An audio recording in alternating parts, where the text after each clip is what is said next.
Hi అండి, hello నమస్తే, welcome to Geetha's kitchen. ఈరోజు నేను ఈ వీడియోలో మసాలా కాకరకాయ కర్రీని ఎలా తయారు చేసుకోవాలో చూద్దాం. ముందుగా స్టవ్ పైన ఒక చిన్న పాన్ పెట్టి అందులో అరకప్పు దాకా నువ్వులను దోరగా వేయించుకోవాలి. ఇప్పుడు తర్వాత ఇదే పాన్లో అరకప్పు దాకా వేరుశనగ పప్పును కూడా దోరగా వేయించుకోవాలి. ఇప్పుడు ఇవి రెండు ఒక మిక్సీ జార్ తీసుకొని మెత్తగా పౌడర్ చేసి ఇందులోనే 2 స్పూన్ల కారము, 1 స్పూన్ పసుపు, 1 స్పూన్ దాకా అల్లం వెల్లుల్లి పేస్ట్, కొద్దిగా చింతపండు వేసుకొని దీనికి సరిపోయే వాటర్ వేసుకొని ఇలా మెత్తగా పేస్ట్ చేసుకోవాలి.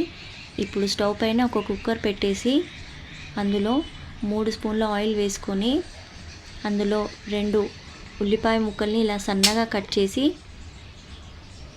ఈ ఆయిల్లో బాగా వేయించుకోవాలి. ఇప్పుడు ఇందులోనే కొద్దిగా గరం మసాలా, 2 ఇలాచీలు, 2 లవంగాలు, చిన్న దాల్చిన చెక్క, అలాగే షాజీరా వీటన్నిటిని వేయించుకోవాలి.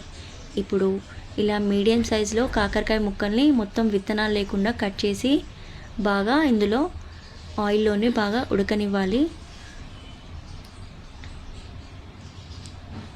ఇవి బాగా ఒక 5 to 10 మినిట్స్ పాటు ఆయిల్లో బాగా ఉడకనివ్వాలి. ఇప్పుడు ఇది ఉడికిన తర్వాత మనం పేస్ట్ చేసి పెట్టుకున్న మసాలాను కూడా ఇందులో వేసేసుకోవాలి. ఈ మసాలాలో ఉన్న వాటర్ అంతా కూడా ఆయిల్లో బాగా ఉడకనివ్వాలి. ఆయిల్ మొత్తం పైకి తేలేంత వరకు ఉడికిన తర్వాత ఇందులో మనము అదే బౌల్లో వాటర్ కాస్త వేసుకొని ఆ వాటర్ కూడా బాగా మరగనివ్వాలి.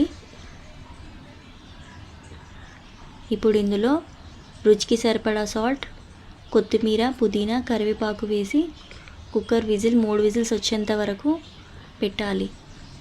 ఇప్పుడు చూడండి కాకరకాయ ఎలా ఉడికిపోయిందో